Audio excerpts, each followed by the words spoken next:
you know, you got to step back, you know, closing your eyes on a Sunday or even on a Thursday and just listening, and you hear this activity all around you, and that's magic.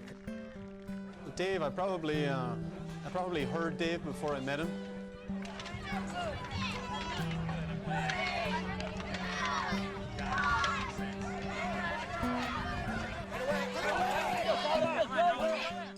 And maybe if there's a goal, it's, you know, on my end, it's always keeping some form of magic going in the club, you know? And hurling is magic, and just Americans playing is magic. All of a sudden you see, you know, what I liken to everybody's feet all of a sudden leave the ground and they're moving, and it's like just a big, beautiful, aggressive ballet that's bam, bam, bam, bam. We're asked constantly, what is hurling? Hurling is an ancient Irish field game. How I describe the game of hurling is it's Ireland's national sport.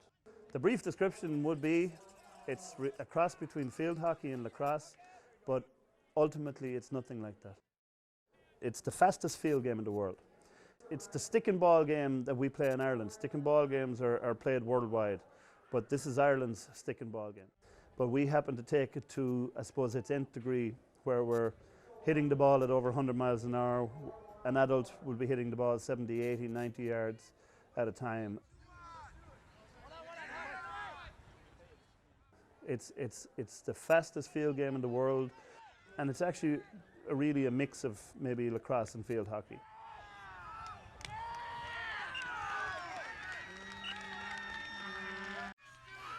It was organized back in, I believe, 1884, 1886 by Michael Cusack and a band of visionaries that wanted to organize the sport of Gaelic games and hurling in particular at that point.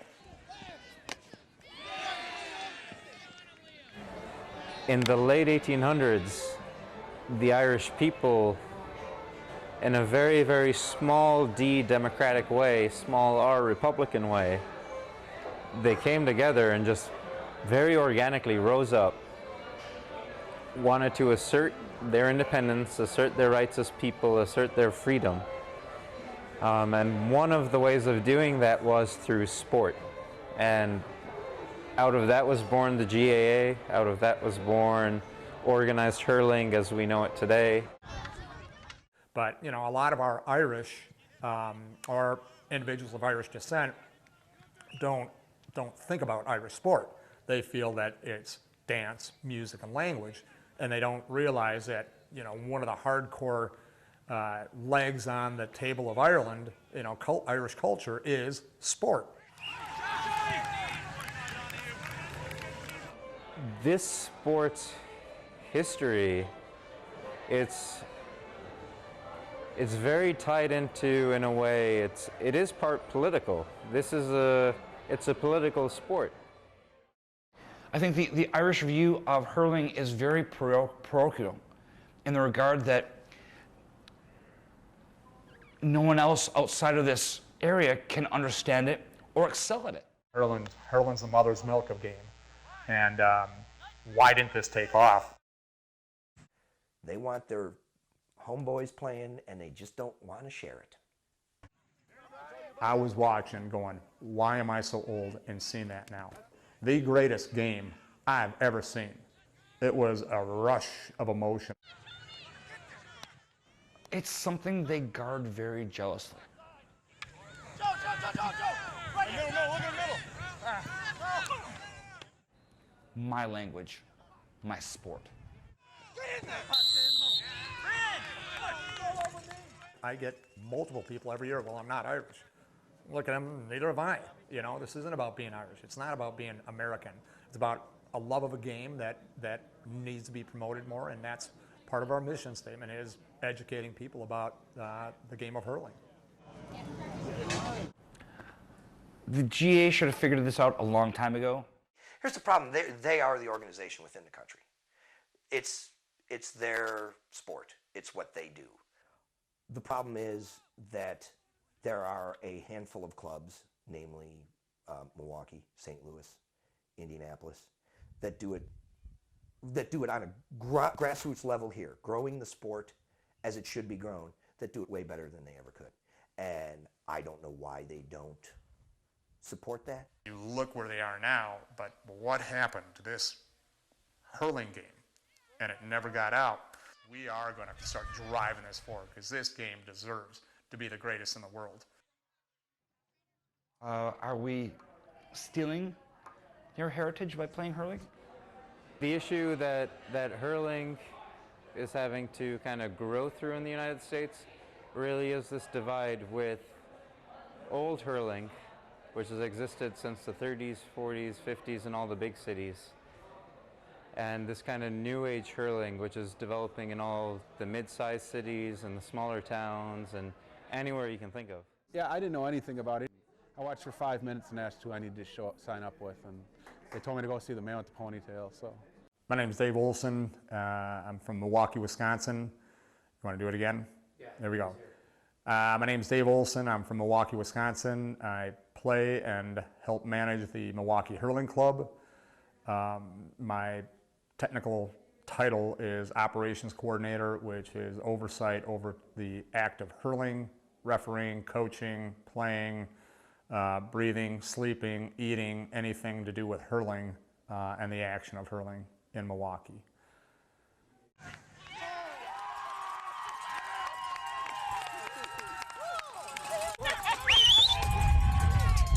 What do we got? What do we got? What do we got? What type of leader are you? Are you, you know, a trail cutter? Are you a trail leader? Are you a trail follower? You know, and I've tried to do the best I can to cut trail. To talk about a journey that, I mean, my journey started in the hurling field in Puckane. I've been very lucky in my life as hurling was what we did when we were young. I grew up in a small place called Puckane, just outside Neenan, County Tipperary, and hurling was where it was at. We lived in the hurling field. I was lucky enough to go on and represent Tipperary though. The Milwaukee Hurling Club is a member of the North American County Board, which is considered, in Irish terms, a county of Ireland. That in Ireland, the GA is our parent organization, the Gaelic Athletic Association. Well, the NACB stands for the North American County Board. And their job is to govern the games, Gaelic games in this country. So you're a player, you register with your club. Your club registers with your division. All of those divisions are then answerable and governed by the NACB. They organize, again, the national championships, and that's, you know, for us, that's the main thing that we really we want to be involved with. Clean, clean. No stupid retaliations. Play it clean. In the hands, out of the hands, we win. You saw that in the beginning. Bingo. Everybody in. Let's go. Everybody in. Come on, no going home. No going home. Say it. Let's go. No going home. No going home. MAC. 1, 2, 3. MAC. Out there at large, it does show the world that we've got a model that works, you know, and people know that. I mean, Milwaukee comes to play, you know, nobody underestimates us. They all come in ready to hunt bear. So the grades break down in hurling, for instance. Let's take hurling. In hurling, it goes from junior C, which is your first grade, junior B, you can only get out of junior C and into junior B by winning the competition. It's a very hard competition to win. It's a 16 at the playoffs. It's now a 16-team division is junior C hurling, and a very hard competition to win. So, but you have junior C, junior B. Traditionally, we would have a junior A, which were the bigger cities, San Francisco, Boston, Chicago. Milwaukee did progress themselves into junior A hurling, but that is junior A. And then you have senior hurling, which is the top grade here and is the top grade in Ireland as well.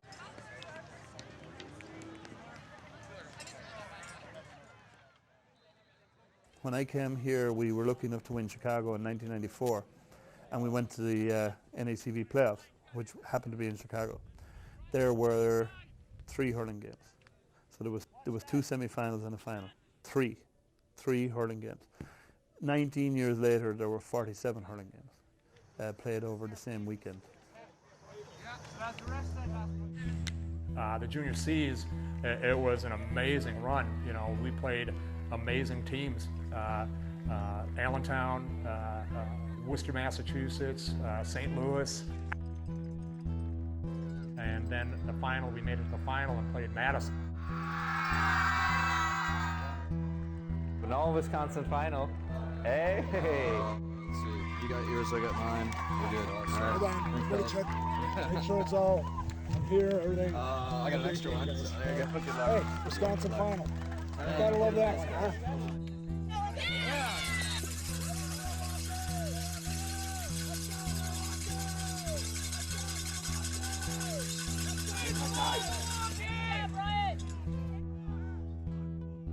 And they never stopped shouting and roaring for their club the whole way through the game. It was absolutely electric. And it was, I mean, we had people roaring. I mean, it could have been one of the most watched games of the finals in Cleveland. And they were cheering and shouting and singing, and everybody was into the game. And I remember saying to myself, this is exactly where it's at. This is what it should be.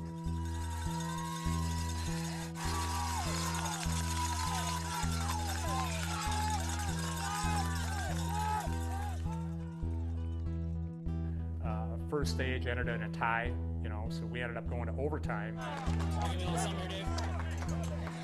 Wisconsin hurling at its best. What's going on right now? Tie score, Milwaukee, Madison. Who loves Wisconsin hurling? Booyah! It's a bigger thing than just the game itself.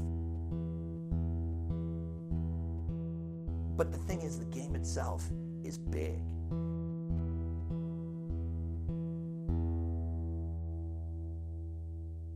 Over the bar!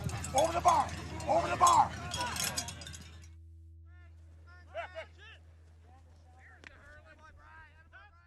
Yeah, so hurling is a field sport where two 15-player teams compete for possession of a ball, like in soccer or field hockey, any number of sports, but on a field that's close to 50% larger than that of an American football field. It needs to be that large because the ball can be struck so far. Each player is equipped with a stick called a hurl or hurley. It's around 3 feet long, thin, kind of blade-shaped with a crooked end similar to a hockey stick. The ball is called a slitter or a schlitter. It's about the size of an American baseball, but softer. You'd probably break a hurl by striking a baseball with it. Two 35-minute halves are played. The teams line out in positions like soccer with midfielders, half and full forwards, half and full backs, 14 out on the field, and a goalie.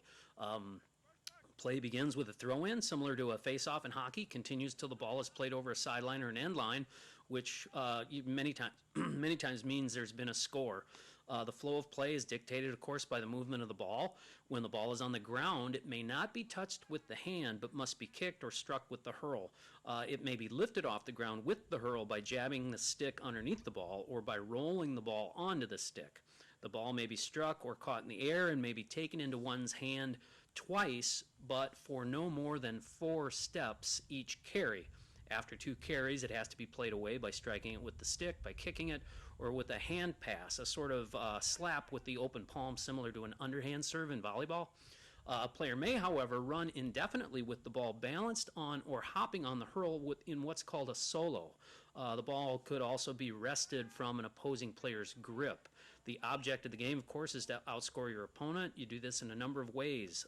The goal that a team guards is like a soccer goal, but it's also equipped with uprights, as in American football. So you score 3 points for a goal, putting the ball in the goal, or 1 point is awarded for putting the ball over the crossbar and between the uprights. So score is kept with goals and points accounted for separately. So it looks a little funny on the scoreboard. It goes goals first, points second. So one might see a score of, say, 117 to 0-10, keeping in mind that goals are worth 3 points, points worth 1. That game's score total would be 20 to 10. Or a score of 411 to 310 would be a total of 23 to 19. There are 2 kinds of fouls generally, technical fouls, which are fouls on the ball, like throwing the ball, for example, and aggressive fouls, which are personal fouls, like tripping an opponent or more often charging into a player. Hurling does allow for what's called a tackle, which permits one to make shoulder-to-shoulder contact with an opponent. It's called a charge, though, when that contact is other than shoulder-to-shoulder, in the back or in the chest, for example. What's known as a free is awarded for a foul. A free permits a player to strike the ball uncontested from the place a foul is committed, either a technical foul, which results in forfeiture of possession, or a fouled player who, say, is knocked down. Frees are awarded at other times too, such as when a defenseman maybe plays the ball over his own end line, and in other times. When the ball is played over the sideline, the opposing team simply strikes the ball back into play from that spot. For an aggressive foul, a player might be shown a yellow card. As in soccer, 2 yellow cards are the equivalent of a red card, which results in dismissal from play. Particularly aggressive fouls or potentially dangerous or irresponsible play, swinging wildly or striking another player, are grounds for an immediate red card and ejection.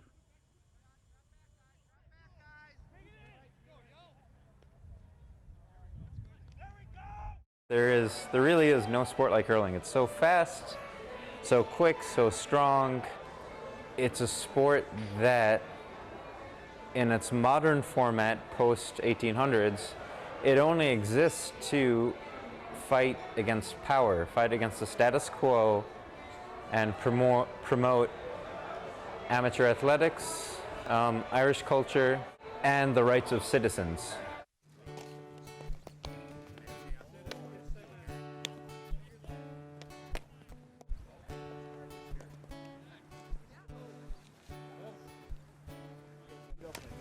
Why don't you get a hurling helmet for that goofy hockey helmet? I'm a cheap bastard. Oh, look. Nice stuff.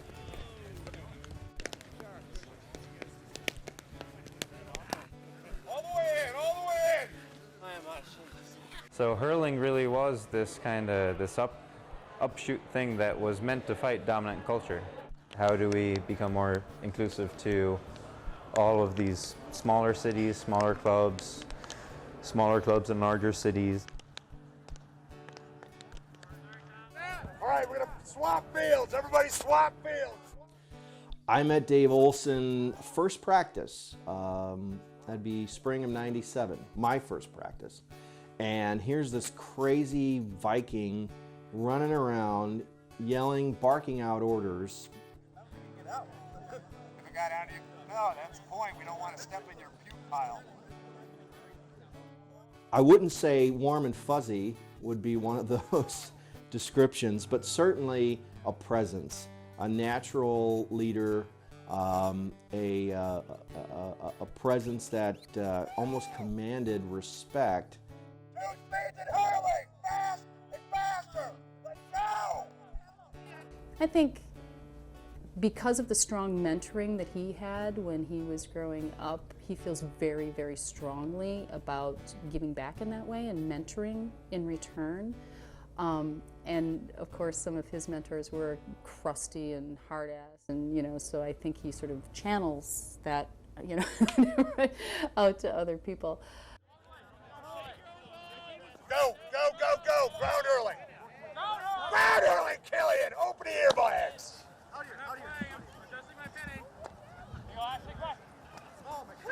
Wow, we got some superstar ground hurling. Go! Come on! Get on it! Tim, line! Don't punch up! That's 4 people on the same team. I'm outside, I'm outside! Dave's ripping out his soul. Wait! Center! Nice! So sure! Dave is very frank and blunt, and I think it rubs some people the wrong way, but I think if you listen to what he has to say, he generally has some good ideas. Generally. Dave Olson's management style. Sledgehammer, steamroller meets high-grade explosives. As far as my management style, it's trying to encompass everything and anything that it takes to push us, mold us, bring us, advance us, drag us into success in the future. Actually, I think one of the worst things that we teach the rookies is when they do. He's the bully of the block, and that's his strength.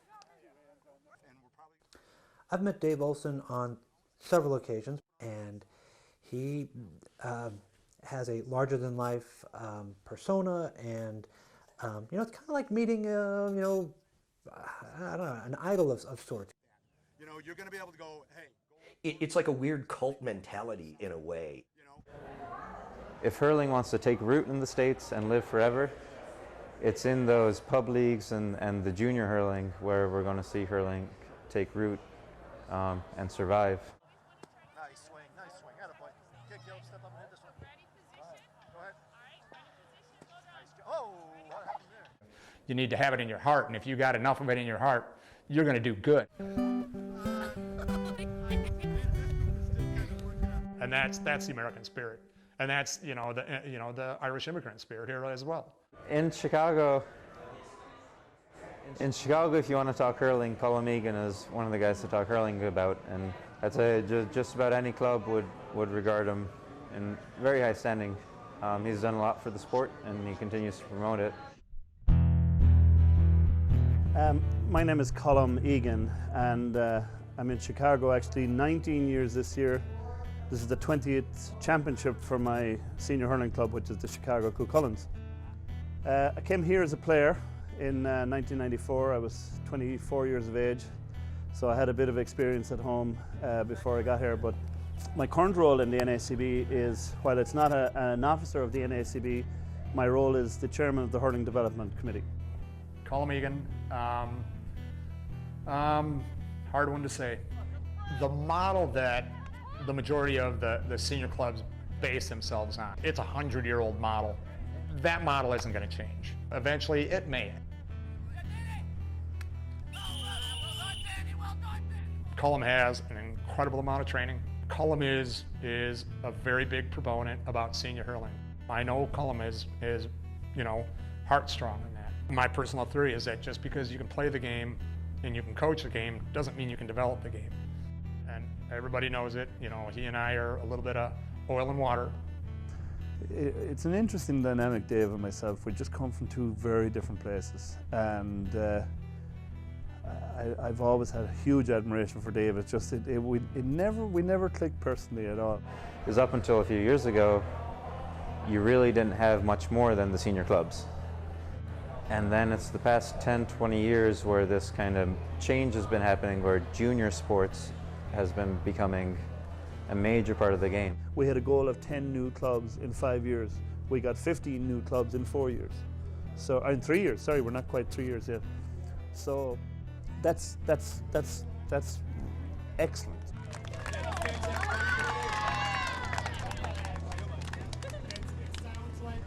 Start off in the morning, so we have got to ramp it up during the season. This is the start of the next rest of our lives. And the one thing that we ask in this club forever is we don't expect good. I loathe good. I loathe it. We ask for the best. I will give a shout out to the Central in that it does seem to be the epicenter of new hurling, of junior hurling. The best in the state, the best in the country, the best in the world. We've got Milwaukee leading the way for the last 15 years in junior hurling. Good is not good enough. Milwaukee has long been the standard bearer. You want to be like them. They grew fast, they grew big. They have great talent. They seem to be very sustainable. They have an exceptional program. Has an exceptional program, and the reason that program works is because of Dave Olson. The animal that we're building in the club, I mean this club, and I do refer to it as an animal. It's a living, breathing thing that is happy and it's sad and it's angry and it's mean and all this stuff. It has every characteristic of an individual, of a relationship, of a marriage, of a family unit, everything. Joe Gar, this is Dave Olson. Where are you?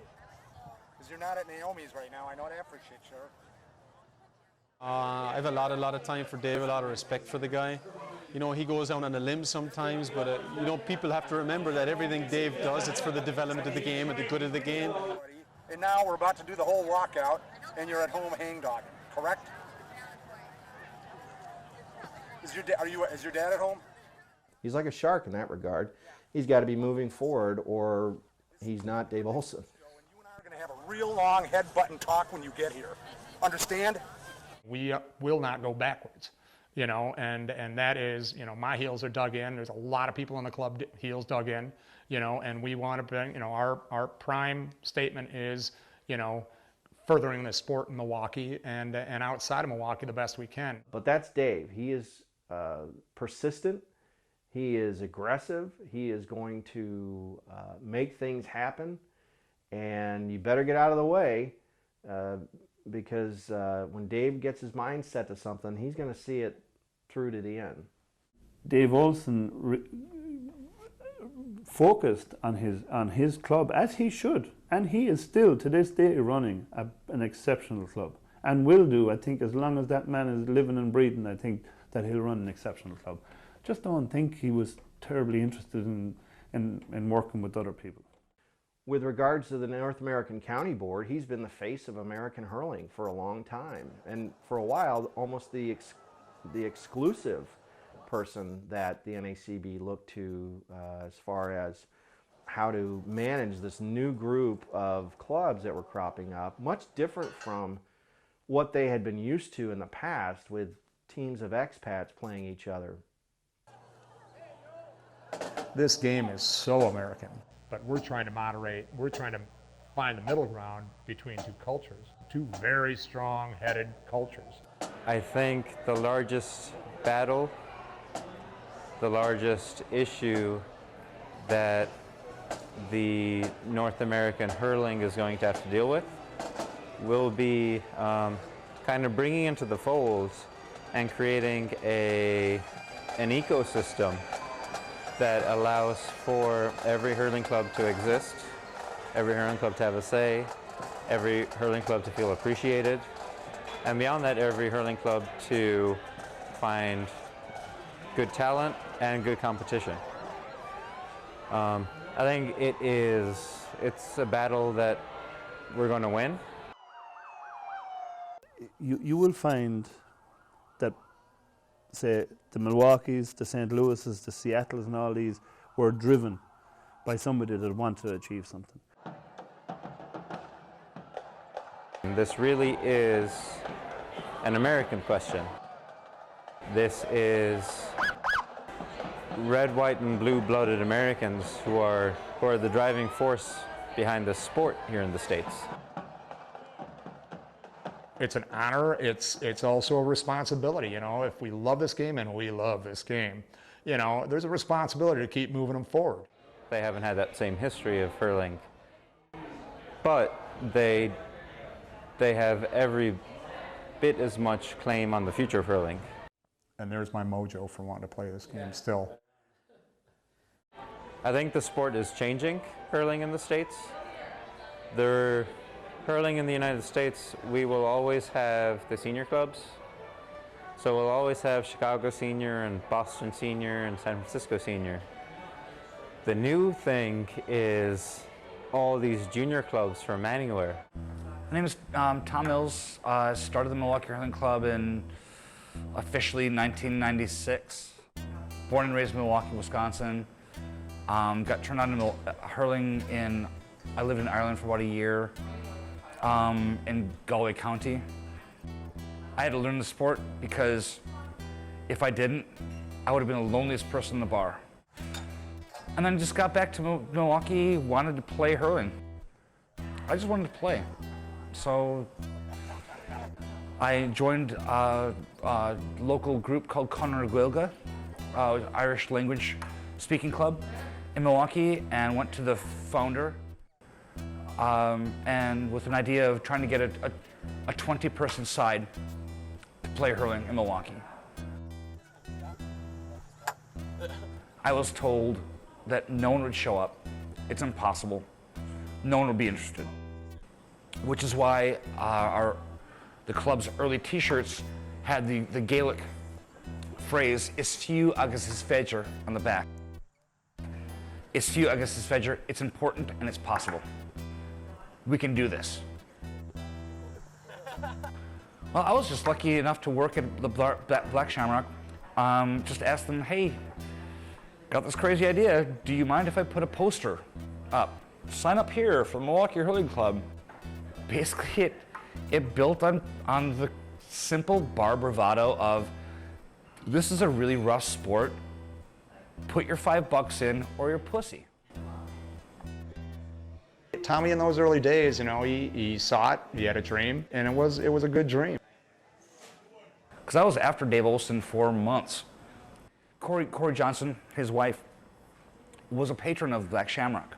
My name is Corey Johnson. I am associated with the Milwaukee Hurling Club. I have been a member since the beginning, since the very first year.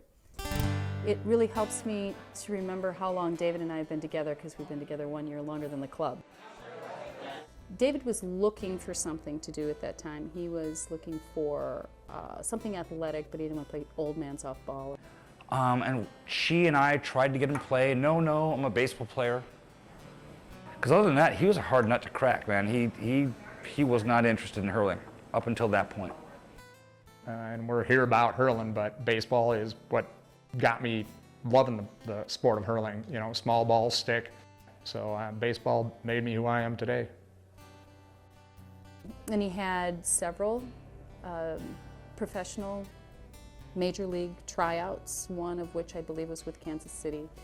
But for whatever reason, that didn't work out. I would have come across Dave a bit in the early times when he was talking about getting Milwaukee going. I had a fairly good feeling for, you know, organizing drills, organizing training, but even first year was feeling out, we were all feeling each other out. We didn't know what we were doing. We were still trying to learn what a club was. We were contacted by the GAA and their North American County Board representative more often to join the GAA, to join the NACBs. I negotiated an informal kind of pickup game between us and the Chicago team. They came down to play first, I would say maybe 96 or 97. Now, I wouldn't be perfectly sure on that, but they came down to play the Cucullins, and the truth was it was a mismatch, and it didn't happen again because it was ultimately that. They beat the crap out of us, but it was our first introduction to, okay, this is what's out there. Tom, his forte was in introducing people to the sport and really being an ambassador. Dave's forte was more of the organization and being an administrator. I'm Nick Ritz with the Milwaukee Hurling Club. It's going into my 13th season. I'm also the traveling team coordinator for the club. Dave likes to get as many pieces of input as he can from as many people as he can before he makes a decision on anything. I think Tommy enjoyed it, but I think there was aspects of it that I think really, you know, held him down. When I was running the club, I would call Dave a lot. His advice was spot on, smart dude, business-minded dude. We're kind of like a super tanker, you know, and when you want to make a turn with a super tanker, you got to start 10 miles ahead of the turn. I was done, just tired with being that person. I talked to Dave Olson to be more operations manager. That's when shit got business-like. Right off the bat, there was not going to be any screwing around. We want to be a viable entity. The explosion of American teams now, there's viable competition where in our day, you wanted to face a Chicago team, you're facing county players. Against us, there's no competition. They didn't even want to play us. Because what's the point? Now there's a point. I think Dave Olson contributed to Dave Olson's ascendancy. But I just find it interesting that there doesn't seem to be a meeting in the MHC where every player or any player, your average Joe, can stop in and voice an issue. Dave 100%, as far as our club goes, views it as a democracy amongst those that he values input from. And with that, you know, I don't want anybody to feel bad, you know. You know, I don't want to feel bad. Mentor, teacher, builder, developer, enforcer, fighter, dreamer. You know, I've had to be defiant. I've had to be, you know, dreamy. You know, I've had to act on faith, and I've had to act on ferocity at times. You know, Tommy earned his right to take a breather. Sort of went from a democracy to a republic, if you will. You know, he founded and helped found an insane model to the world, and you know, we're the largest in the world outside of Ireland. You know, and he's got a huge legacy with it that we don't ever want him to forget, and hopefully he won't ever forget. I'm Matt Daly. I was born in Ireland, moved to the United States in 1994. When I was 18, a minor hurling club was just formed in Chicago, and that was my first hurling club in the States. And recently I moved up to Madison, where Madison has the hurling club in Madison, so I hurl with these guys now. Make sure he doesn't hold my arm again this time. So within Chicago, we saw that the senior clubs were usually afforded more of a voice than the junior clubs.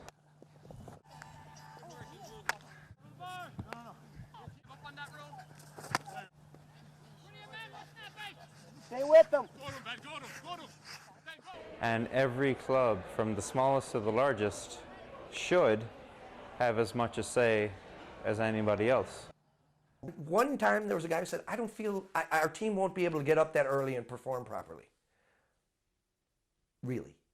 Sometimes there is a little bit of animosity towards the senior clubs, but I defend the senior clubs. Now, I came from that background, so I suppose I would defend them maybe a little more than some, but I think it's unfounded animosity. I think the senior clubs do their business. They do it in a way that works for them, and it puts the highest standard on the field. One guy from a very prominent club thought that it was unfair for his club to have games at 8 a.m., 9 a.m., pretty much before noon when people show up to watch his clubs play, which I found to be laughable. My name's Paul Ruddy. I'm from St. Louis. I've been playing hurling for 17 years now. I was a member of the Milwaukee Hurling Club for 4.5 years.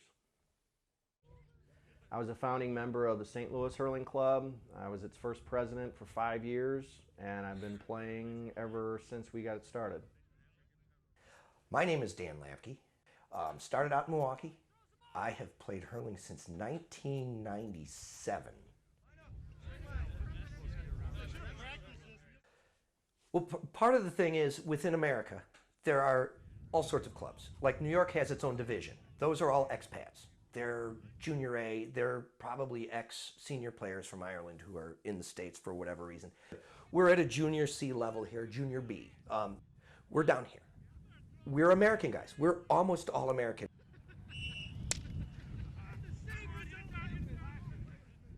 Between the senior and junior clubs in Chicago, there is a healthy amount of support from the senior clubs.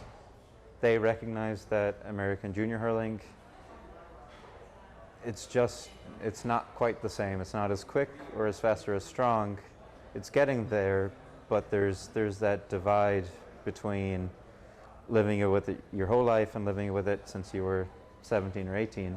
These senior clubs, the top level amateur teams in North America, are basically comprised of Irish. I mean, they need to be, their hunt is for top quality play. It would be probably very difficult for an American-born person to go in that club and make a significant impact, because it's usually people that come over from Ireland, and they want the world-class athlete representing their team. You know, and another thing, I admit, our hurling is not great. It's not meant to be great. I wouldn't expect anyone, you know, going to Ireland to start a baseball club to be any good in 3 years. Path to Elite Play is a model in Ireland, and it's basically In Ireland, the greatest players are what they want. They want to build the greatest games. And it's no different than for us in football, baseball, everything like that, where you hit a certain age and the top players start getting called out. And that's a training model. Let's just say junior C hurling is a waste of time.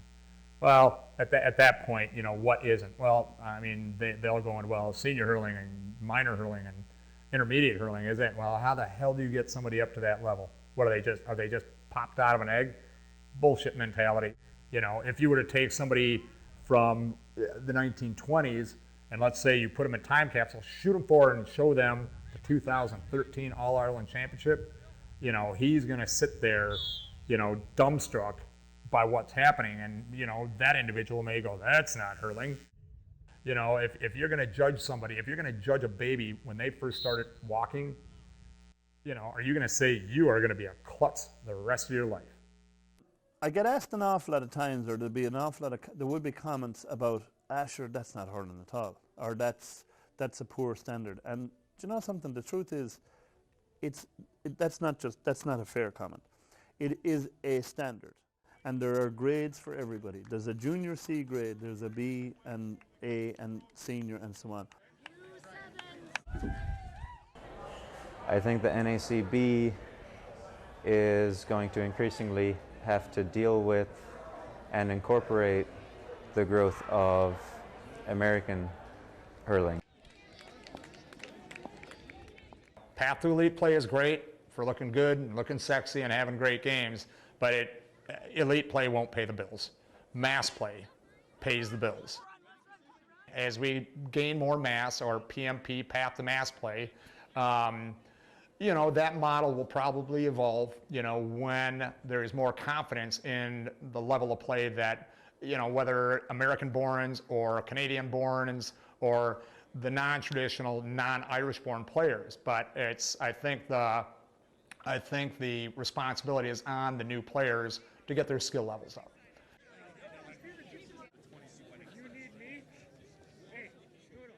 There is absolutely a grade for anybody who wants to play our game. And sometimes I get aggravated by people saying, sure, well, that's just rubbish, you know, it's just a rubbish game. Or there'd be a game, there'd be a tournament on, or there'd be games played with all American teams, and somebody will pass over, sure, you know, that's just garbage. And the truth is it's not. And they're being unfair. They're actually being closed-minded about it because they're not looking at it, first of all, because I do think the standards have gone up. But they're also forgetting it is still the game of hurling, and it's hurling as we know it, and there's a place for everybody within our games.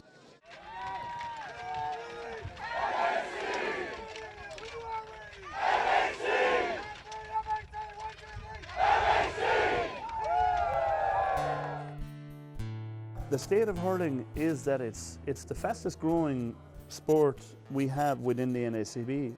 And I mean, that grows the NACB, it grows affiliations, it grows people going to the playoffs, it grows people going through the gate, it gets people buying merchandise, and it just grows the whole body of the NACB. And hurling is leading the way in that, and we're very proud of that.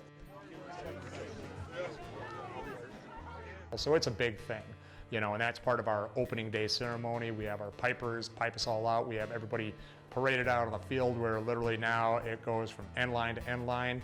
We have our famous club photo that is getting bigger and bigger and bigger. That is PMP again in action.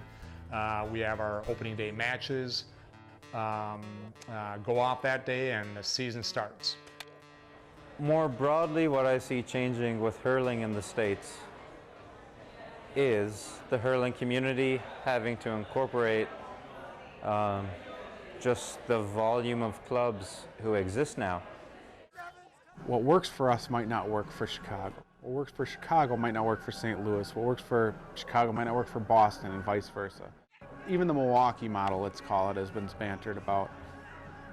It's not perfect for every city, but I think it's a damn good start if you're founding your club off of native-born players. Change it for your area. We run flat out from March 30th to the first week of September. During the course of the year, though, we have traveling team. We have a home and away with the Michael Cusick's in Chicago. We do the North Star tournament with Robert Emmett's. My name's Killian Condon, Chris, and I work with, or I play with the Twin Cities Robert Emmett's Hurling Club. We've been established for about 7 years now.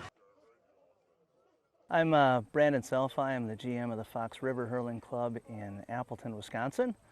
If you trace back your history to a lot of hurling clubs in our area, and in fact other places of the country too, you'll find that somewhere along the line someone has a connection with Milwaukee Hurling Club, and so do we. Really, you know, it's about a nationwide and a worldwide hurling community at the end of the day, and we want to be part of that. My name is Jerry McDonough, and I am with the St. Louis Gaelic Athletic Club. The history of the St. Louis Gaelic Athletic Club starts with the three guys that came down from the Milwaukee Club. We followed the Milwaukee model because there was no other model available for non-expats. The fall of 2003, they got a three-team league together and we're playing, and from there, 2004, we ended up winning the Junior C title, which was a big accomplishment in our first full year as a club. They have a guy, whoever their nearest guy is, get up next to him and put a body on him.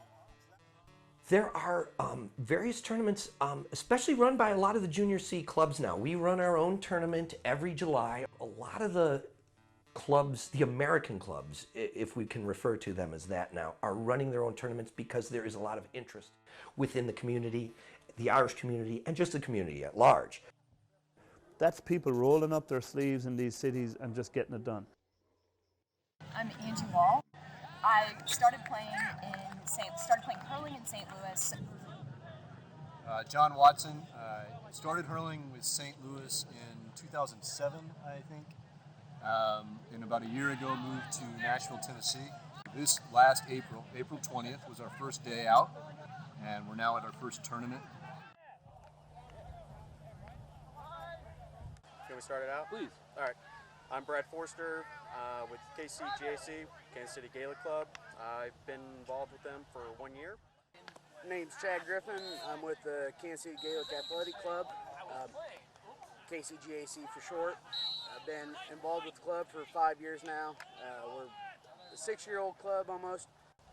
It's Chad Griffin and Brad Forster from the Kansas City Gaelic Athletic Club. We become family through the sports, and we become friends, and the sports are only on the field, but the people you meet who play the sports is what makes the sports fun. We met through the St. Louis Club in 2007 when I first started playing. Angie was my captain my first year, and before too long she became my full-time captain, and we were married in June of 2010. We just played our first competitive hurling match as Tennessee an hour ago, and it was great. Colin Egan, who's the hurling development director, reached out to us right away when we started the club and said, "What can I do for you? I can't do much. There's not much I can do, but if there's something I can do, I want to do it." We're a small club, so we kind of get pushed to the back to where you kind of get forgotten on the background, and it gets frustrating. I wish the national board would really kind of look at Consider everyone. Yeah, equally. The North American County Board has gotten a lot better at supporting growth in American hurling. That has been good, because I thought we might really run into distractions with getting support from the North American County Board.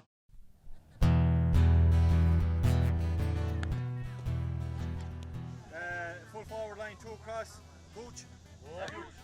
How well does the NICB fulfill their role?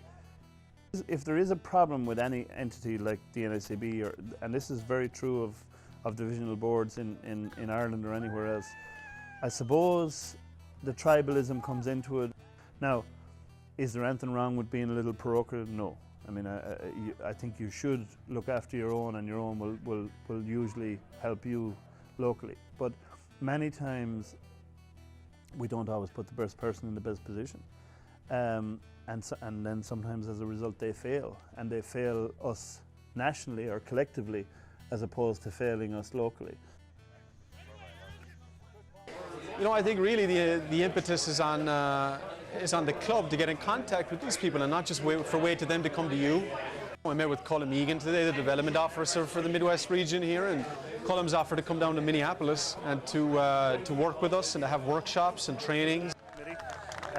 I'm here today in a capacity where I'm reffing, but I'm also helping maybe with some national support for tournaments like this. But here, you know, we've gone after the NACB and they've really come back with options for us, and they want to work with us and, you know, help the other clubs that have just that are just founded.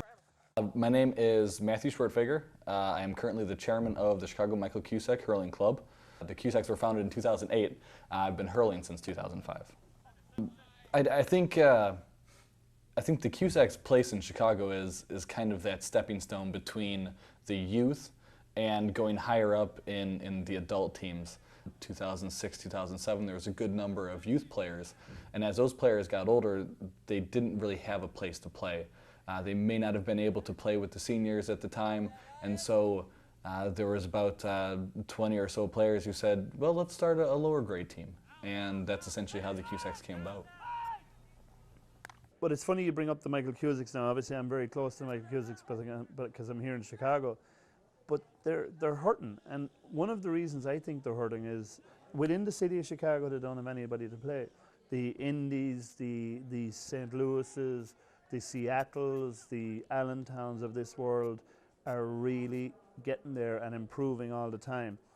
And they're improving really because they've followed a lot of what Milwaukee were doing, in that, call them city leagues or pub leagues or whatever, different towns put different names on them. Pub league is just, it's a demeaning phrase. For me, I mean, that is venom to me. You know, it's a mean phrase statement. It's a statement that's meant to put somebody down and not build somebody up. That phrase was developed not to elevate what we are. It was meant to demean what we have accomplished here, and I take personal affront with it. Sounds like Amy's going to be over there. Pub league was a phrase that was put out there as a slam, as a something to put, you know, clubs like ours and U.S.-based clubs kind of below par. We're not a pub league, we are a league, and we are the Milwaukee Hurling Club with probably the largest league out there. We are the MHC, you know, we are Milwaukee.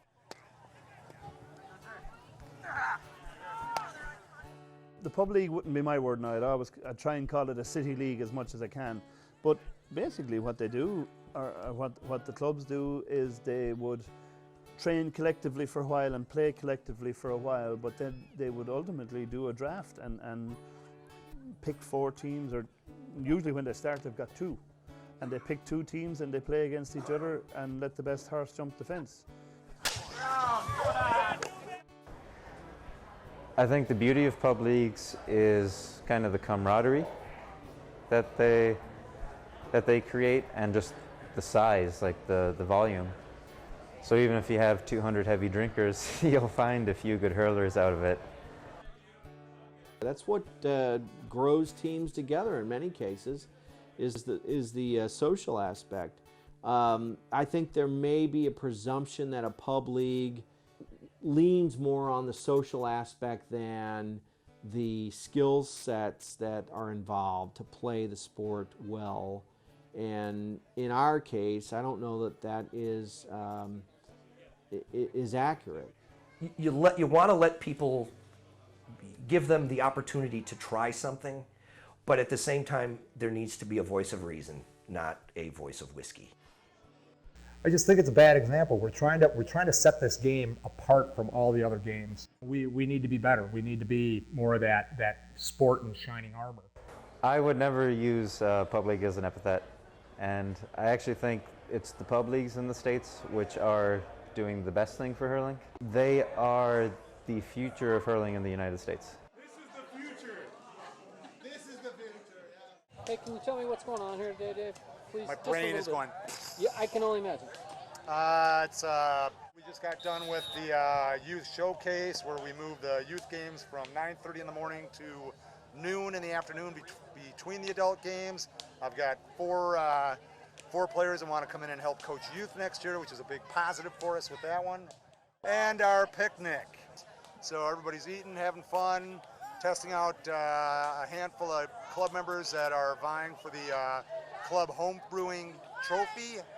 And hopefully it looks like they're all having fun and looking very, very astute on the drinking of beer and the fine libations over there right now. My brain right now is just not quite in the kill, conquer, destroy mode. I'm trying to maintain a certain level of calm without caffeine or beer right now, and you know, it's going just awesome right now. No comment. Oh, Chris Carter's real funny. Watch. The current model of senior hurling has the most at risk right now. Many of these teams, these upper level teams, really are believed. Some clubs have petered out. Some of the traditional clubs have petered out. The American chaps that take up our games don't give up too easy. They really don't. Overall, there's a lack of philosophy, you know, within the country, and I think within the association. I believe a nationwide strategy is something that's imperative for the growth of this game. We need a plan. That's all we need.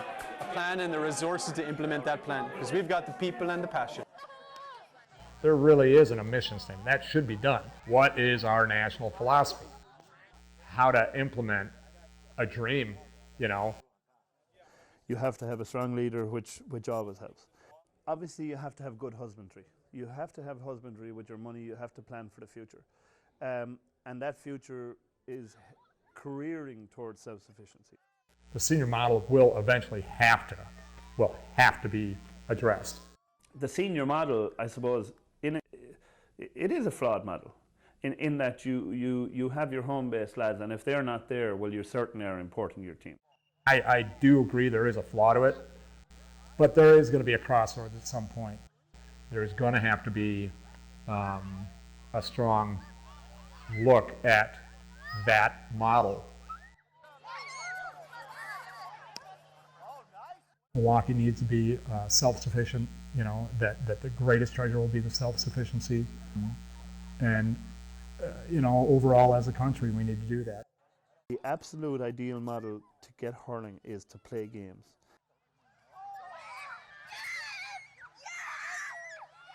And to play games, this city league is the way to go. So I think we're good. Thumbs up. Go Milwaukee.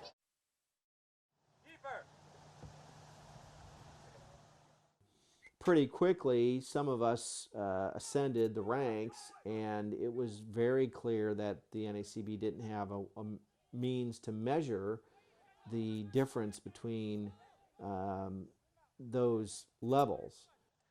It was a badge of honor that I had playing for Milwaukee, representing Milwaukee, playing other cities, and playing within Milwaukee, the pub league, was something I took seriously. You asked a good question how the NACB evaluates talent. We had no one evaluating us.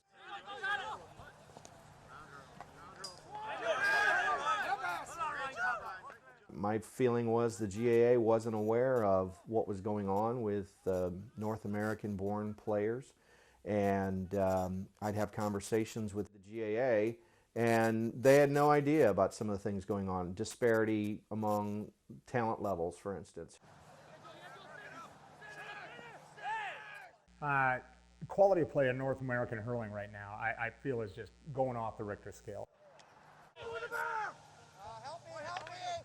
It's something that's been going on for many, many years nationally, but this influx of new clubs is huge, and it's difficult.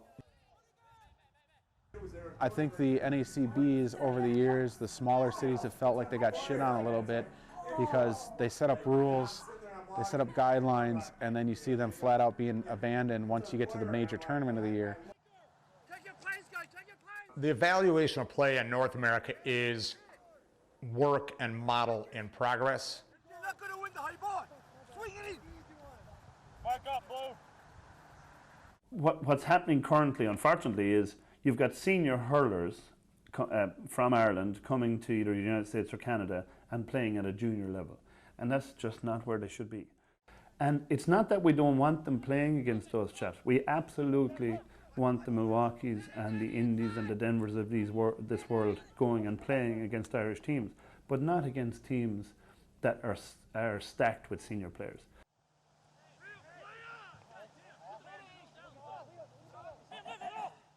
When it comes to junior B, junior C hurling and the allowance of upper level Irish-born players come in and play, there's a lot of controversy with that.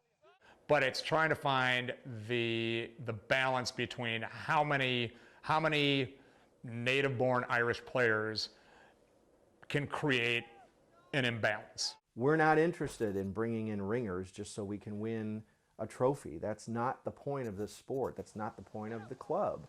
And so it would be nice to have an organization that recognized why we're doing what we're doing and help us to nurture that. We know you can hit it 1,000,000 feet in the air. Lower your shoulder and drive it over the damn bar. We know you can do it. What's wrong, guys? We're not into this game at all whatsoever. Guys, I want to start winning ball, throwing in the half forward line. We've got 3 half forward lines there to Shane side, and I want to see something happening very fast, guys. Is it equal? No, we're still trying to work on equity. You know, we're just working on getting games going.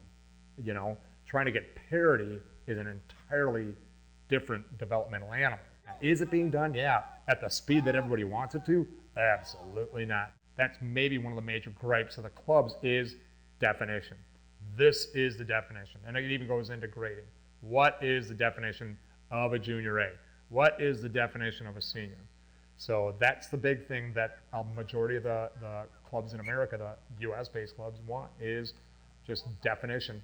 You know, junior C to junior B to junior A to intermediate, intermediate to senior. North America, what did we miss? We have no intermediate. We have no intermediate hurling. So therefore, a senior team that wants to grade down, they end up moving their choice has to be to move down 2 grades.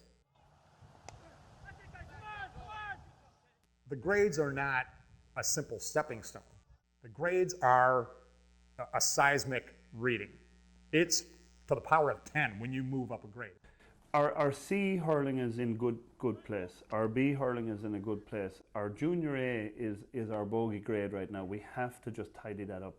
And my goal at convention would be to establish an intermediate grade, which will be, so you'll go senior, intermediate, junior A, junior B, junior C hurling. And that intermediate grade will just tidy up our minefield of junior A right now. Tidying up, I mean, we need to start buttoning down on players dropping down grades, flat out. You know, play your grade. It's not American, it's not Irish. If they're a senior in Ireland, you know, they need to be a senior here. But there's an intellectual quality of play that's starting to happen out there that really is exciting to see and exciting to be a part of. So I think it's really setting us up for an amazing future as far as upper levels of play in North America. I firmly believe that the quality of play has gone up. It's not just a belief, you can see it in front of you. The standard of play has gone up in hurling. There's just no doubt about it. In fairness, the leader in that was Milwaukee. They've always taken their teams through the grades, through C's, B's, and A's, and I always felt that they were very, very good skillfully. Because the MHC, I mean, we broke trail, you know. So is anybody going to be the same as us at? No. I mean, we broke a lot of trails with that, and I'm proud of that. I think we're getting there in hurling now. I think the next wave of American players are going to hit senior grade. And that's where, you know, on Cullum's end, you know, he does dream. I know he dreams about having, you know, American-born, American-based senior hurlers. It's those next evolutions of how you mix the next forever. You know, that is going to be a tough one.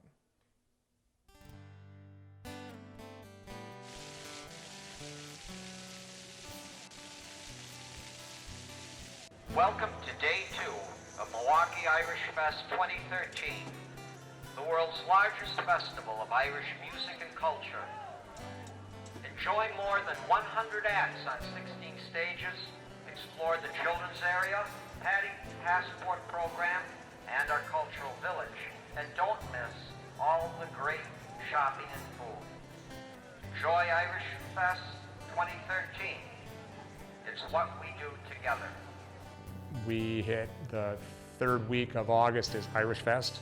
That has been a long-standing tradition of ours since year one. Irish Fest is an amazing institution. It's the largest Gaelic music festival in the world. Beautiful summer day right here next to the lake. I understand the fishing is always good out on the lake here, but the catching varies. We bring in a show. We have clinics, we have inter-club matches down there. They allow us a booth to get t-shirts out to spread the gospel of hurling.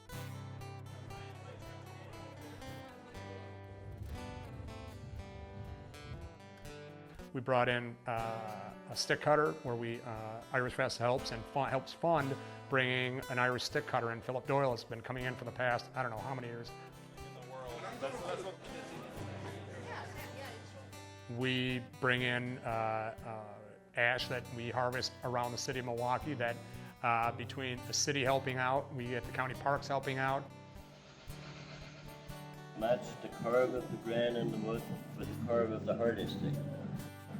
If you do that, the hurley stick will have great strength.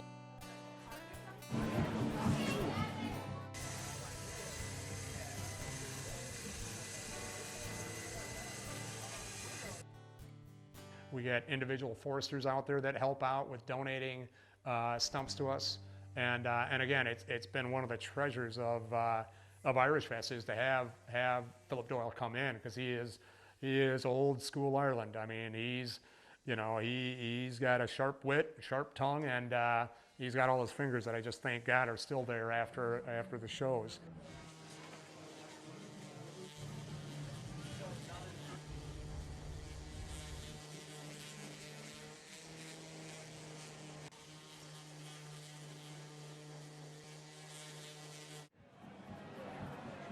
That was made in America. Irish Fest has been a great part of it. They've allowed us to come in and show our wares. We have our hitting tube. Any and all individuals that want to give it a try, you get 3-4 shots in the tube at a target at the end of the tube. Public relations, it's great. I mean, people are learning more and more, and even after 18 years, a lot of people still don't realize the game is here in America.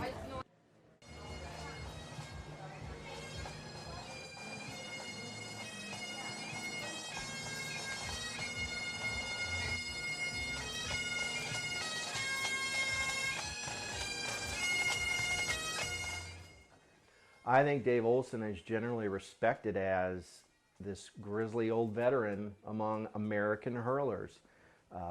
He's been involved in the MHC for years now and in a leadership role for a long time. And I know a lot of the other clubs that have sprung up since the ascendancy of the Milwaukee Club have looked to Dave for advice and counsel on how to get equipment, put a structure together, run drills, run practices, things of that nature. He's been a tremendous resource for young clubs coming up. Dave Olson received an award from the North American County Board. It was well deserved. He has been the face of American hurling for a long time. The board wanted a more recognized position with regard to hurling development, and that I think they knew that we were, as an association, that we had a very strong movement with the first stages of hurling development in North America. I didn't have position in mind. I mean, basically it was, Dave, keep doing what you're doing, but here's a title. 2007, I was awarded the GA President's Award. It's an award recognizing an individual's outstanding what they consider outstanding achievements in the games. It was just basically for my developmental efforts, for the efforts of the MHC, that no matter what, I represent the MHC no matter what it is, and but it was through our efforts of development outside of the club, inside of the club, and what we brought to the nation what we brought to ourselves, the recognition that we brought to the possibilities and the dreams that can be furthered in this country. In Irish Fest, a lot of the people are here for the culture. Part of our mission statement, our mission statement is education, you know, whether to all people, no matter what age. And that's what we've been doing ever since then. And Irish Fest has helped out. People are here to party it up and you know, revel in their Irish roots, and we're trying to get them to really touch their Irish roots by getting into hurling. When the NACB decided that hurling development was going to be a focus, there was no other person for the job other than Dave. Dave was my predecessor in the hurling development chair, and certainly I would give absolute credit to Dave for getting himself going and most of the central divisional clubs going and a lot of the nationwide stuff. But he was very Milwaukee centric, and that's okay. I mean, that's fine. He absolutely runs his club brilliantly, and if it didn't work nationally, well, that's fine. I think as far as credibility within the NACB, there's no doubt that he's the face of Milwaukee. Milwaukee's the oldest North American club, and therefore he becomes the face of American hurling to the North American County Board. And frankly, I don't think the North American County Board is very interested in looking for any other faces. You've got to have a set of statements by your ruling body. Here's what we're looking at. Here's what our expectations are of you. Then we get a spark. You know, we didn't have the primal spark that got the ignition going. And I was not asked to come back, flat out. I think Dave was a little disappointed that he was replaced, and there might have been a bit of fallout with Dave and myself over that. I think they've learned to respect Dave, and at the same time, I still think there's an old boys network within the NACB that Dave may never be a part of. Personally, I would have liked more guidance in that. You know, they had a direction they wanted to go in. I have no clue what it was. There was a lot of bitterness on that on my end. And how do you know, if you're going to create a strong network of managers out there and a strong network of managers that want to move up in scale and keep moving, you know, situations like that don't make people want to, you know, move forward, or for that matter, help. In Milwaukee we were blessed with some kind of funky lucky star. There's this ponytailed guy from, you know, Podunk, Milwaukee, Wisconsin, and it was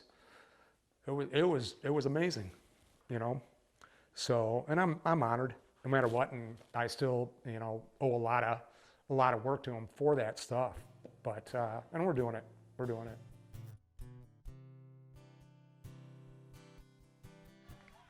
We have not modeled our program on anything having to do with the NACB or the NAGAA.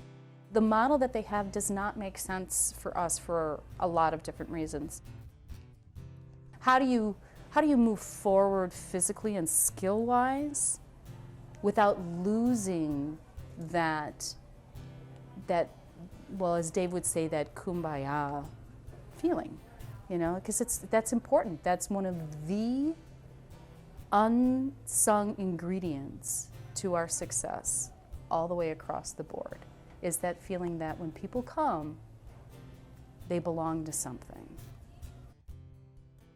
You're outgunned with respect to how the NACB is run, and I think they're happy to give concessions to Dave Olson and the MHC, representing or recognizing that there are North American clubs that are looking to be involved in North American County Board play.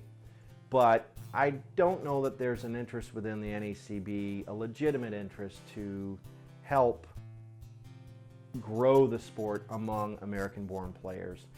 Playing a game like hurling forced me to step out of my comfort zone.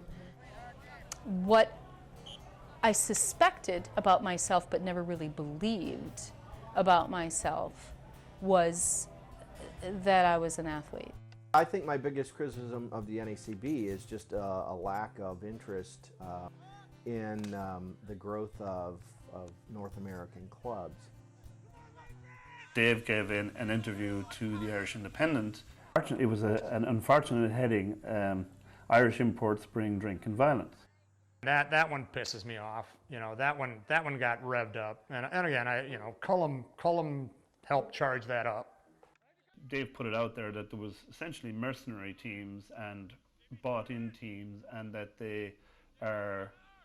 he addressed that they were very dangerous play on the field, that it was a win-at-all-cost mentality, and that there was essentially like barbarism on the field of play at senior level because of the mercenary nature. There were two articles. There was the Hurling Messiah article. You know, Ireland loved it. You know, the country loved it. You know, they it helped put us on the map, is what I've been told. You know, but there was another article, and it was a real short blib of a editorial about Irish bring drink and violence, of which, you know, stating that Dave Olson said this about the Irish coming over, blah blah blah. I think it slighted me.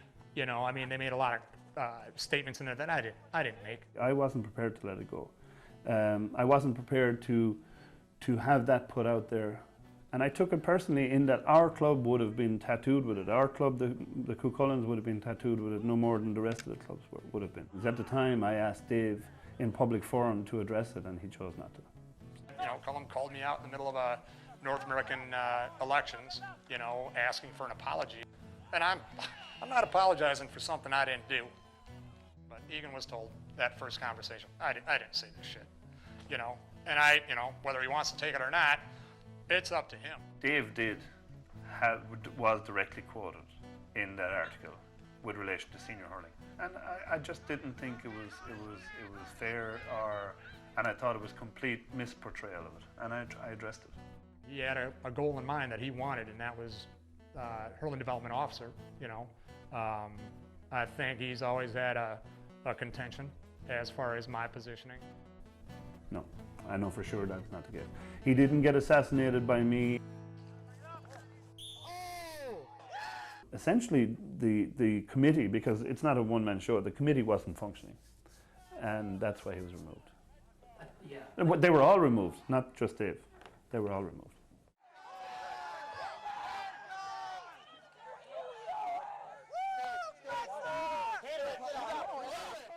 I've been working, you know, with the county board, with the Irish. I don't distinguish, you know, native born, non-native born, sanction. I don't give a shit. You know, if I didn't like the Irish, I sure as shit wouldn't be playing this game, or I wouldn't be participating with them, you know, or trying to help, or otherwise. And he's still down. Bad. Who's down? Is there some bruising? Sure. You know, did it cost me anything? No. You know, I mean, you know, as development officer, I had a great tenure.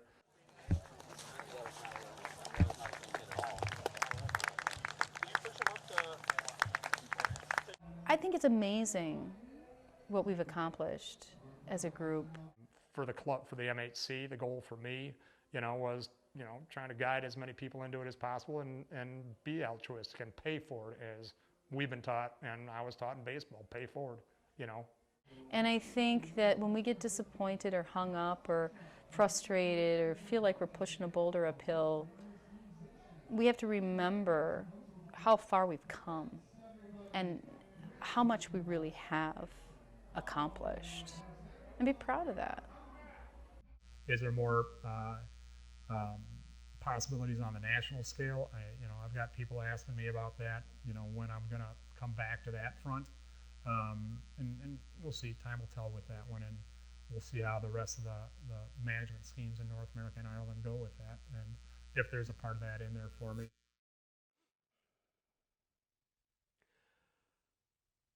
Early on, I think the North American County Board didn't know quite what to make of Dave Olson, and they realized that they'd better figure it out quickly.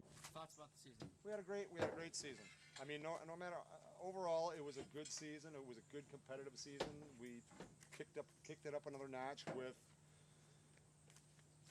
skill levels out in the middle of the field, getting the grand and glorious phrase of "there's only two speeds in hurling: fast and faster, moving better." Copyright Dave Olson. Thank you. I think the NACB's focus has largely been larger cities. I think that is just an outgrowth of what the Gaelic community used to be. The MHC is special in so many ways. We've tried to move ourselves as an example, you know, and a positive example. We've promoted family from the get-go. I think we're at kind of an interesting watershed where American hurling is growing larger than its Irish counterpart, which was always kind of what the GAA was in the United States. With or without the association, we are playing hurling.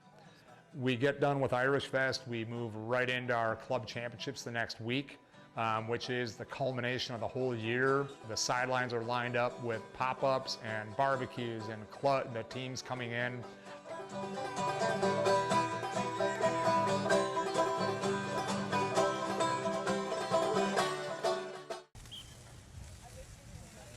What's on the menu today? Sausage, and burgers, and some sausage. Look at a little corn. The value of the MHC, or of the Milwaukee Hurling Club and clubs like it, should mean everything to the NACB. It's the North American County Board. This is North America. This is where we're going to grow the game. We go by PMP, not PEP. Path the mass play. And it's great for us to see how Ireland is accepting what we're doing, appreciative of what we're doing, and becoming very understanding of the model and understanding how the model actually helps generate hurling, drive hurling forward, and now it's an accepted model, the Milwaukee model out there, and it's being accepted by more and more clubs. And Tommy Mills was huge. I was in a bar in the west coast of County Clare, is in Doolin, and some old guy turned, like, hey, well, you know, hurling, man, he goes, you know, yeah, I used to like hurling, I don't anymore. I couldn't believe it. I'm like, oh, dude, this is one of the greatest sports ever. How can you not like hurling? You know, back in the day, the lads used to smoke and drink and, you know, pints and whiskeys, and it's all athletics now. The magic's gone.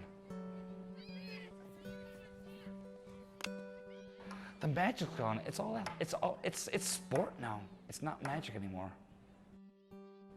And that's why I didn't like hurling anymore. The magic was gone. Wow, you just blew my mind, you know? Wow, perhaps there's a lot more magic to this sport than athletics.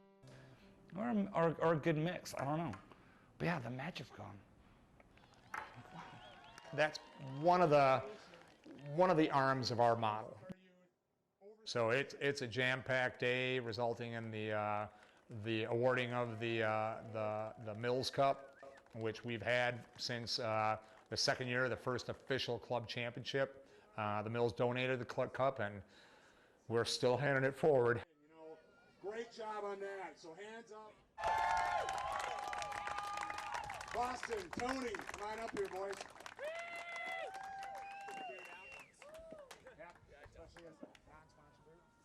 All right, Cup's been around for 19 years now. We've been playing with this cup. So, guys, congratulations. Yeah.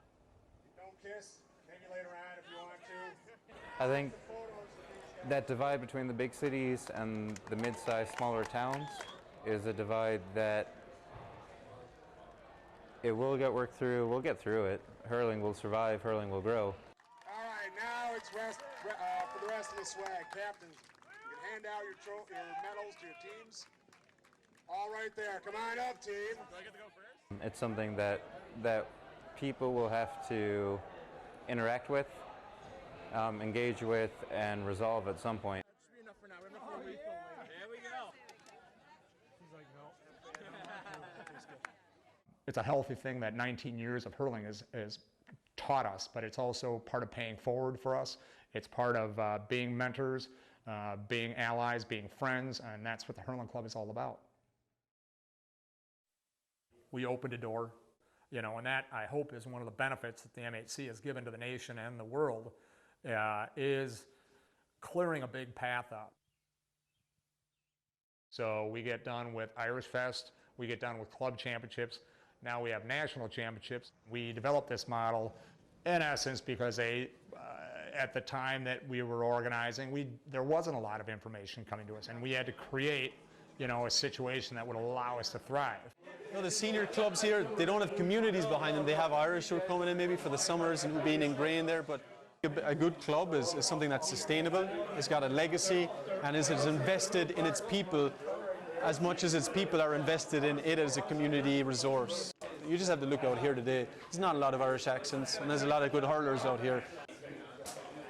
In October of 2010, we set out short-term goals. We had 15 short-term goals, and we've actually hit 14 of our 15. So while we can set out goals, the people on the ground have to do them, the foot soldiers, and they are definitely getting them done. The currency for all of us is hurling. So I believe in our sense it gives them, the value that we bring is giving them another line to look at and another dimension to look at how these games can move forward. If I have one criticism, it's that I don't think the GAA really appreciate how passionate Americans be about the game. For a long time, if it wasn't for the tournament, they wouldn't care who we were. If it weren't for that tournament, no one would mail those assholes a check. If it weren't for Junior C the past 2 years, there would have been almost nothing going on. Look, is this an easy organization to work within? Not always. It's a voluntary organization. The clubs are voluntary, the divisions are voluntary, the NSCB is voluntary, and it takes a lot to run a county that goes from Boston to San Diego. It just does. I think the county boards do the best that they can. What technically is the county board supposed to do? Certainly, some of the obstacles would be to get people back on board and back into the fold, believing in what's there for them. Yeah, it's kind of like that enemy that is becoming your friend. Almost. But we're still going to have this fight because it somehow helps. I'm overzealous about it at times. Give me a break with that. And so now people know we'll be able to play other clubs that are of similar talent level. I believe in the GAA. I believe in the North American League. I believe that the whole future of this game depends on all of us working together. 1, 2, 3, MHC. 1, 2, 3, MHC. Let it roll, guys.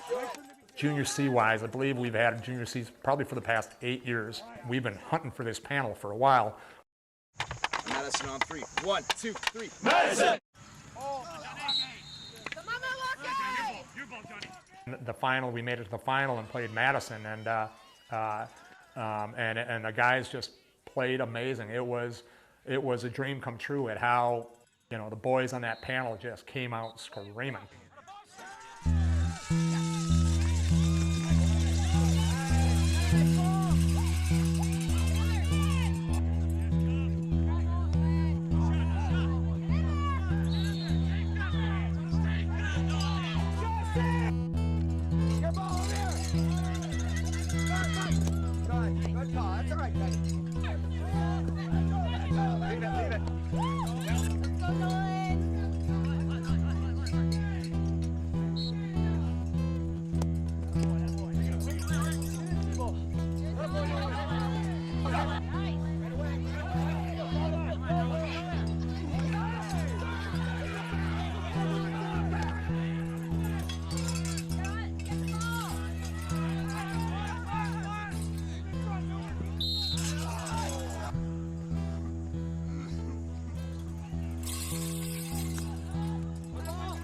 Find the man! Find the man! Johnny, focus on the ball! Focus on the ball! Ryan Brown, get up! Behind you, Ryan!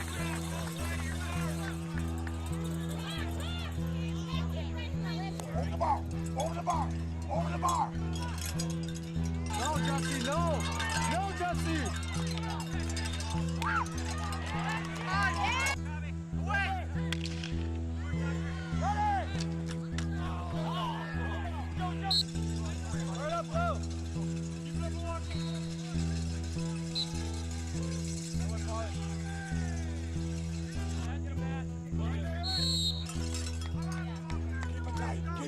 Keep It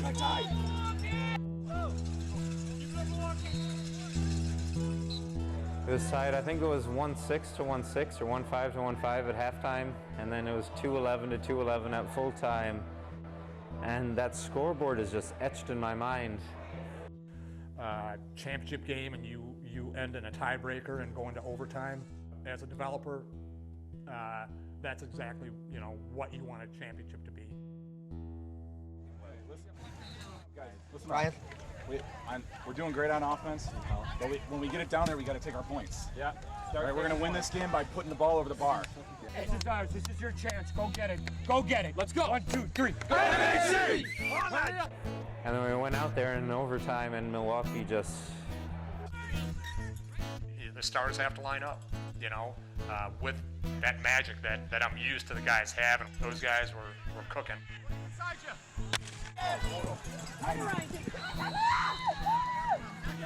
Blue! Blue!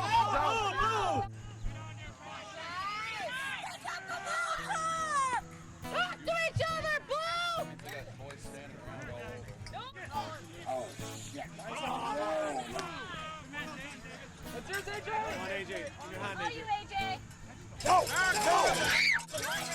Number 14! Yeah! What have you bet?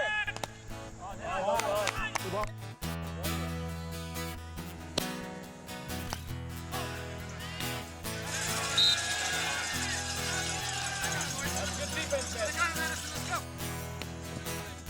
Pull down. Hey, get shot. No hurt.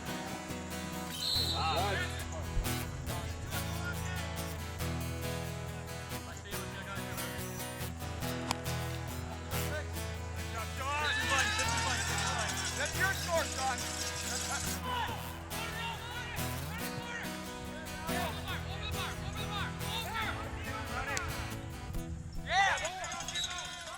We came up short. They stepped on us, and that was all she wrote. And we took it in overtime.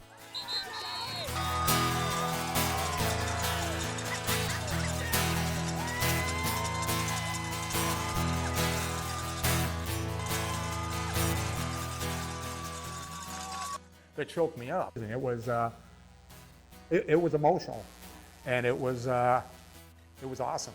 It was awesome. Long time. I find American clubs are extraordinarily good at doing their business, and I find them to be very self-sufficient, and that's great. That really is great, and a lot of them have been highly, highly successful. And congratulations to Milwaukee for winning nationals at the junior C grade. It just stymies me that we haven't done it earlier. This is the first time, and it was a sweet, sweet win. I mean, you cannot ask for a better national title. There are really good teams in junior C. It's a minefield. I mean, Milwaukee got maneuvered their way through a very, very high championship this year, and it took an overtime game to win the final against Madison. But that was a super championship. Let's go, dude. Milwaukee over here. Come on, put your jerseys back on. Let's go. Let's go, boys.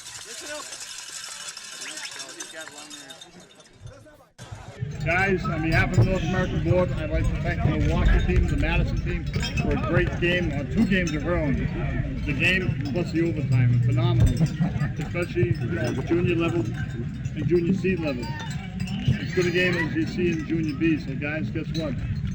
Moving on up. But, with that, winning those, it does show the world that we have a model that's successful. The association recognizes us and recognizes our model, recognizes our success with the development within our community. Congratulations on winning the Junior C Hurling Championship and continued success in the future.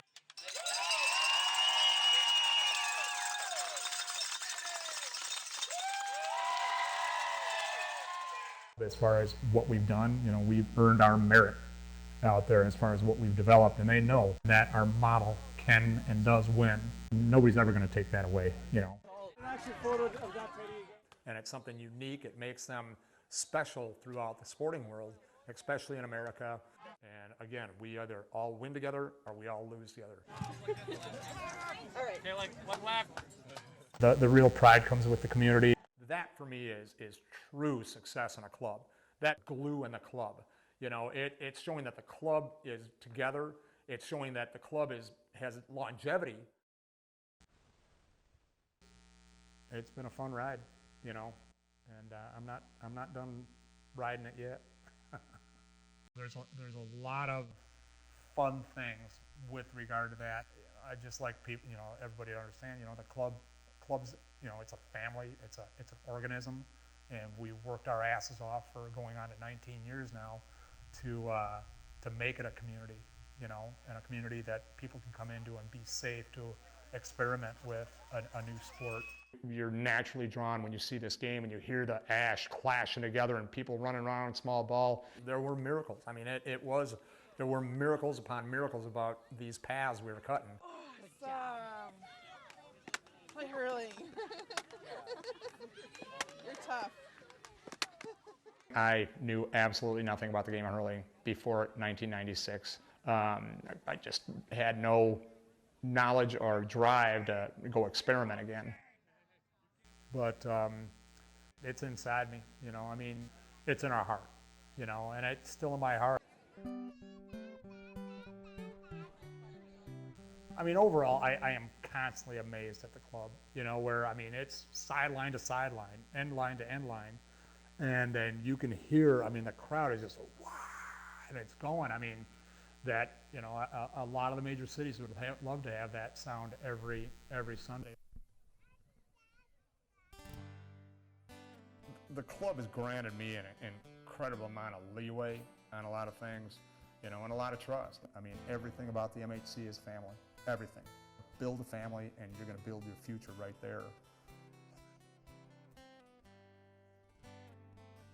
You build a community, which I think is the ground force of hurling in America.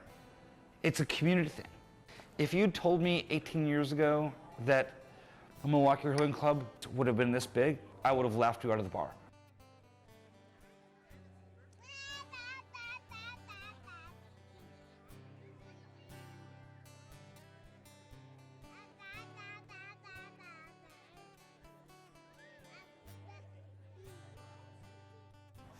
The duration of this is actually shocked me. Without a doubt, this is the most important thing in my life. It's more important than my business or my family or anything else. I can't even remember who I used to hang around with before I joined hurling in '97. This has lasted longer than anything in my life, period. We're at 10 years in St. Louis. They're at 17 in Milwaukee. We're starting to be old timers in America. That is kick-ass. This is MHC and hurling and Gaelic sport in the United States has outstripped my imagination. It's not easy doing this stuff in the beginning. And Tommy had that tenacity to hold on. He had that ability to recognize people that could be leaders, you know, and Tommy hung on. Lasting impact, I mean, everything is about immortality for clubs. My dream, my goal is forever. From the old board, the only person who's still around is Dave.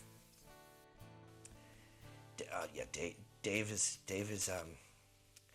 eternal. But I'd like to see us win a junior A championship. In the long run, that's what it is. I'd love to see us, because the year after that, the year we have whether it's 12 out of the 13 guys of American-born players taking foot as seniors, I don't care what the score is, but if we've earned the place to play there, I think we could all be happy to ride off into the sunset at that stage, you know, for a year and then come back and train the guys to win that senior championship. So.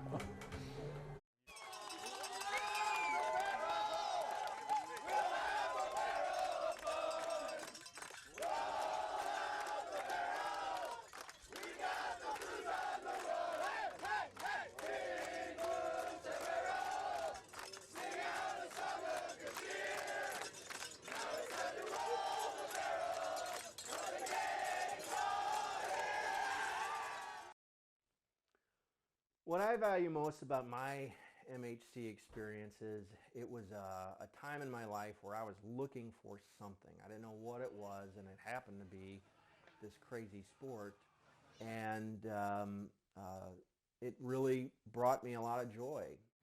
What I've always loved about hurling was taking the field, but also I used to love the camaraderie with the lads you'd play with. And I think like being with lads that you've tried to do the same thing with is very important. And you're usually all rowing in the same direction, and that bond and that camaraderie I think is replicated nowhere else in your life. Just further onto that, there's absolutely something I would like to put on the record. There's no bigger supporter or no bigger admirer of Dave Olsen than I. And I've always tried to portray that. I'm sure that Dave will get a giggle when he hears that. I guess we butt heads a little bit. We're two different people. But my hand is always out to Dave. No, I've shaken his hand, I've spoken to him, and I always have spoken to him. I do not agree with this Irish versus American thing. You know, I view this thing as moving forward and looking at people going, you know, let's mend this shit. Overall impact, I just hope everybody realizes, you know, that we're not enemies.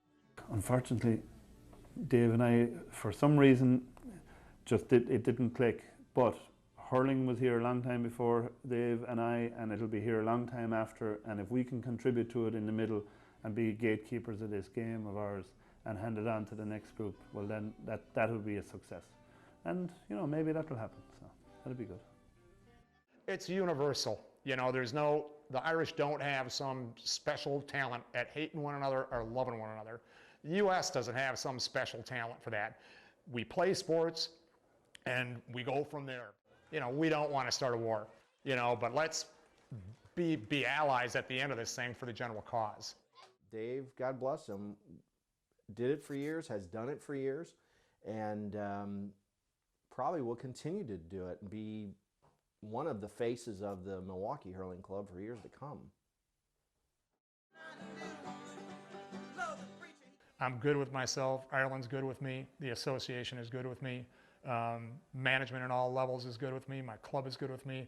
My friends, Irish born and non-Irish born, are good for me, and that's all that matters. I think being involved in St. Louis hurling has made me a better father. It's made me a better friend. It's made me a better spouse. That's another big source of pride for me. The fact that on my end I've been able to play with my family, my wife, my kids. I appreciate the strength that I think my family has shown. The Milwaukee Hurling Club has shaped my family. My family has shaped the club. I value my wife, you know, relationship with my wife. I mean, we've worked our asses off.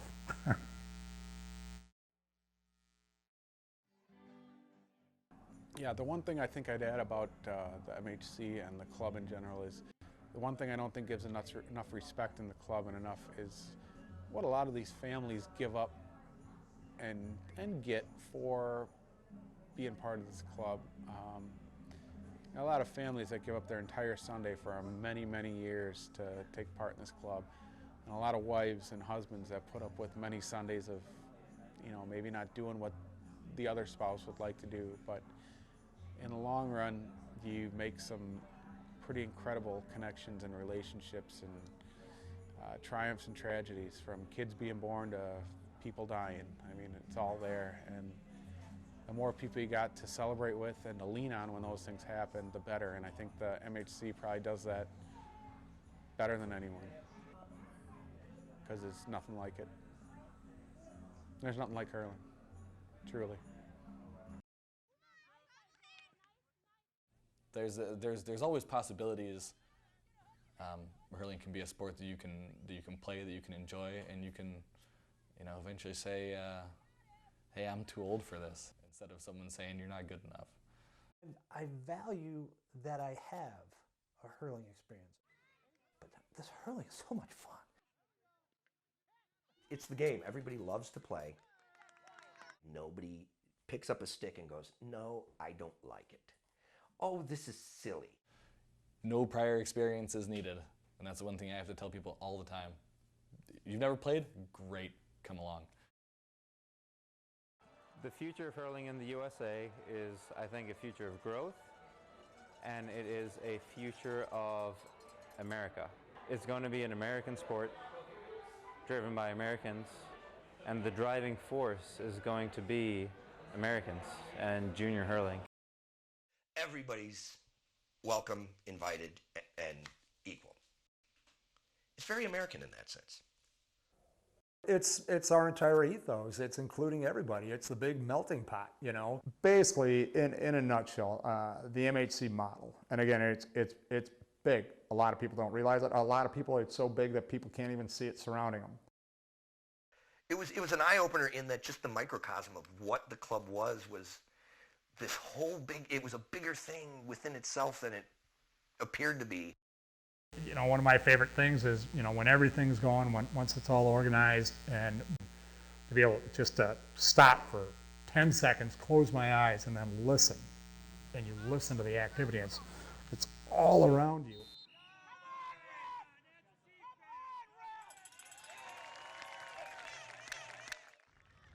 And that's magic.